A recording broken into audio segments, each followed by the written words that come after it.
beg for somebody to control our lives, to make us safe, to make us happy, to protect us.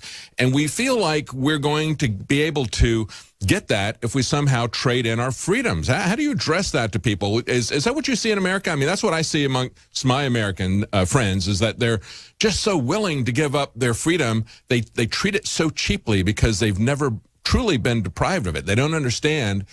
They don't understand that it is leaving them very quickly. Because they were indoctrinated by the government. Yes. I see that our public schools are failing to educate our kids to really have passion for freedom, limit the government. And that's governmental school indoctrination I experienced during Cultural Revolution. I did not know I was slave because everything government told me to say that's good for you. It's good for public goods. And, to share about, the privacy. For example, our home was wide open. The Communist Bloc Committee members can walk in. Our teachers, principal come in to home visit to make sure everybody is on the same page, to be loyal to Chairman Mao, to the party. I never heard of concept of privacy until I came to this country, because that's just part of where our life is. They track us from birth to death, and then they tell you it's good for you. They were telling us we should be grateful for the party, for Chairman Mao. They saved us because 2/3 of the world population was starving. We had 100% tyranny, but we were told to believe that's good for us. It's sad to say my friends in China today never had this kind of awakening like me. They still tell me today, Lily, our life under Chairman Mao is not too bad. Yeah. I was speechless. I'm going to teach them when they come to this country. Well, it's interesting. 10 years ago when I was there, it was to adopt my daughter, and she was staying with a foster home. She was outside of the orphanage at the time and staying with a foster home, and the family that she was living with gave her a note and said, "Obey your government. Do everything they tell you to do." We got that translated, and I said, oh, they gave her to the wrong family if that's what they want her to do. But that is the mindset that permeates China to this day.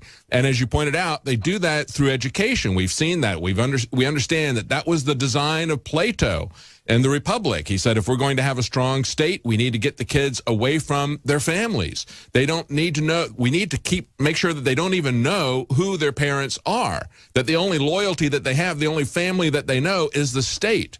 And that's what we see with the communists as well. And that's what I believe is behind our own cultural revolution and things like Common Core. Now, I've seen your videos, and if people go to your website, it's tell us your website. My website is lilyforliberty.com. Lily is number 4, lilyforliberty.com. I wanted to use this name brand for my Facebook, Twitter, and website to build my political activism. Regardless of the election outcome, I'm going to be committed to liberty movement in this country for the rest of my life, because I have really realized that this country is going down wrong path. We are losing our freedom rights every day, and people still, lots of people don't get involved or don't know about it. And that's why I'm running for U.S. Senate, because I'm reminding people, I hate to see this country I love becoming more like the country I left. And I have passion for freedom, for limited government. I came here for my American dream, but I'm worried about my children will not have the same dream that I had, and to achieve them. I'm really concerned, and that's why I'm doing this full time. I agree. Now, I've seen at your website, I've seen the videos where you're speaking out against civil asset forfeiture, against Common Core, other issues like that. Tell us what you would do if you were elected to Senate. What would you do to reform? What would be your first priority? Well, I will hold one of the 100 senators' votes dearly. I will explain my votes to the people. I will be the guardian for our freedom and our rights in the U.S. Senate.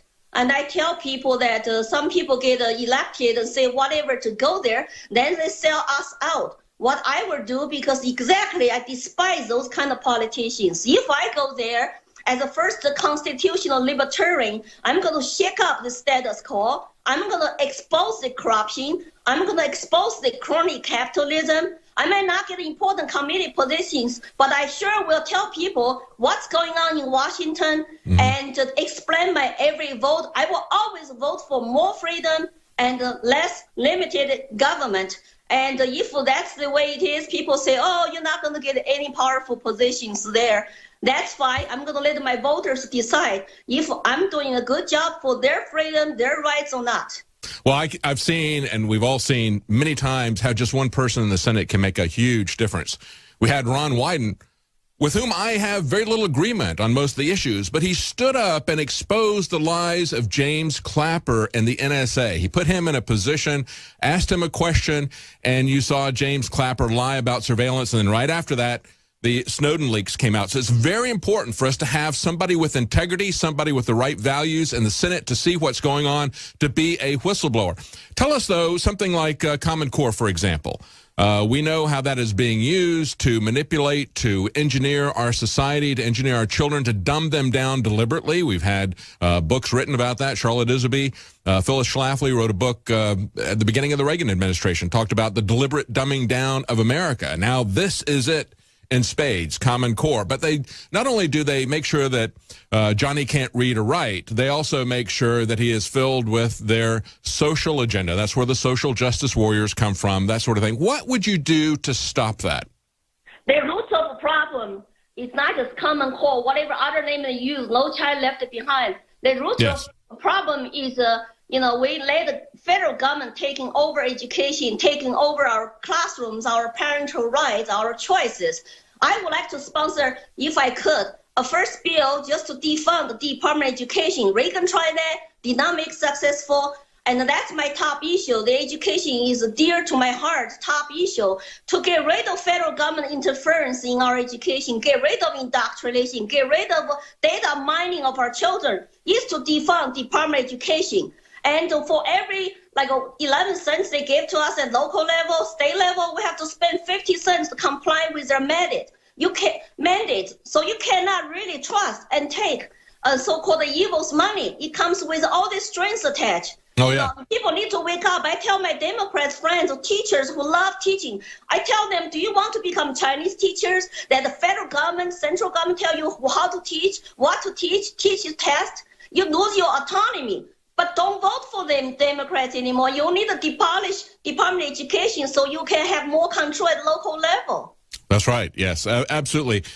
We had a lot of discussion about Obamacare. We still talk about Obamacare and the federal government taking over and micromanaging our health care, but there's really hasn't been any discussion, even though this has been around since the time before Ronald Reagan. It was put in by Jimmy Carter. It was less than 4 years old when Ronald Reagan took office. He said he was going to get rid of the Department of Education, but I believe it was 8 times larger by the time he left 8 years later. So this is something that's been going on for quite a long time, and yet we've not seen any movement at all to stop it. Give us another idea about another priority that you would have in the Senate, and tell us a little bit about who you're running against in this race, the Democrats and Republicans. I'm running against incumbent Michael Bennet. My senator, Michael Bennet, has been there for 7 years. He's a weak candidate. He voted 98% time with his party leadership and President Obama. He sold out his Democrat base who supported him on educational bills. And he also has $7 million war chest for his re-election campaign from the bankers, and lobbyists, and special interests. So that, I think I have a real shot here because I have Republicans, conservatives, cross-party lines support me, endorse me, and our Republican candidates, 5 of them will be on the primary ballot, and the lot of them is really conservative or libertarian. So that I'm just going out as uniter, not divider. I tell my stories growing up. Okay, hang on there. Hang on, Lily. We're going to be right back with Lily Tang. You can find her at Lily4Liberty.com, and that's the number 4. We'll be right back. Welcome back to the Alex Jones Show. I'm David Knight, and we're talking to Lily Tang Williams, the U.S. Senate candidate in Colorado. It's very important, go to her website, Lily4Liberty.com. Take a look at what she has to say. You may not agree with everything that Lily has to say about every single issue, but it's very important that we get people of integrity, people who have a passion for liberty because they have been slaves in their past. She grew up in China. She grew up under Mao. As she said, I've been a slave before. I will never be one again. I hate to see the country that I love becoming more like the country that I left. Exactly. We need people who understand what this is about.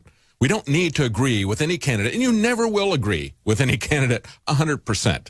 I think you'll agree, if you like liberty, I think you'll agree with most of what Lily has to say. Before I go back to Lily, real quickly, We have a special, limited time special at Infowars.com. If you sign up for the Infowars newsletter, we will send you a promo code for 50% off Hillary for Prison t-shirt and the Come and Take It t-shirt. So we'll send that to you once you sign up for the Underground Insider newsletter. And of course, that's our free newsletter. And that newsletter frequently has promo codes and specials in it, as well as unique content that you don't see anywhere else. That newsletter is free. If you sign up for it, we'll give you a promo code for 50% off our two most popular t-shirts, Hillary for Prison and Come and Take It. Let's go back to Lily Tang Williams now. And Lily, I wanted to ask you about free trade, because sometimes we all agree that we should have free trade, that we should be free in a marketplace to trade with each other. But the reality of the world that we live in is that sometimes the choices are not completely pure. What do you think about the transatlantic, trans-Pacific partnerships that are sold to us as free trade? I'm opposed to that. You know, free trade does not mean government-managed trade, does not mean secret deals with international corporations negotiate with each country's government. It does not mean to trump our constitutional right as American citizens. I am for free trade, and I am for actually just citizens and the business people trade with each other cross international borders. And all government has to do is just have a couple pages, regulations to, that's it. Why do we have 1,000 pages? That's right. And why do we involve lots of international globalists? Why do they negotiate behind doors? So I'm opposed to all managed government trade that give away our sovereignty of our country, our constitution. And my whole point of philosophy going to Washington is to cut size and the scope of government powers in Washington. So when they control the trade, when they negotiate deals like this, keep us out, and even sometimes do not, really get approval from Congress, I have an issue with that. I agree. And of course, I think the Trade Promotion Authority, the TPA that they passed, I think that was a betrayal of the Constitution, because it was both branches of Congress, the Senate and the House, essentially thumbing their nose at the process for ratifying a treaty. I totally agree with you. It is not free trade. It is managed trade, and Ron Paul has made that point as well. In the short amount of time that we've got left, I wanted to quickly ask you about civil asset forfeiture, the drug war, those types of things. If the government ignores the Constitution, how do we get them to pay attention to a law that would prohibit, let's say, civil asset forfeiture? Well, the Congress has to do their job. I'm so disappointed that the congressional controlled by GOP, because they got elected, say whatever get elected and promise a whole bunch of stuff they're gonna do. They never do it. They could not control even power first. That's why we have a constitution. We have a separation of powers. You need a principled people to go there to hold those, their oaths to uphold the Constitution. If the branch. Absolutely agree. I'm sorry. We're out of time, Lily. You're fired up for liberty. Absolutely. That's Liberty, LilyForLiberty.com. And, of course, you can hear more from Lily Tang tonight on the InfoWars Nightly News at 7 Central, 8 p.m. Eastern with Leanne McAdoo. She's going to talk to her about her life under Mao. Join us then.